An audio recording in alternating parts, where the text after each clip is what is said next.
Here's how to download and use two WhatsApp in your iPhone.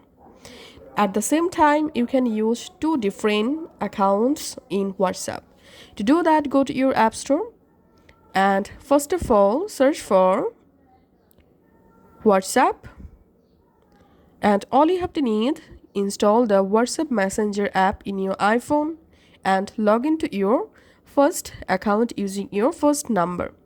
Now, to use secondary WhatsApp, you have to search for WhatsApp Business and install the WhatsApp Business app in your iPhone. Once installed, go ahead and log in to your secondary WhatsApp account with your secondary number in WhatsApp Business. That's how you will be able to use two different WhatsApp accounts at the same time in your iPhone. Thanks for watching.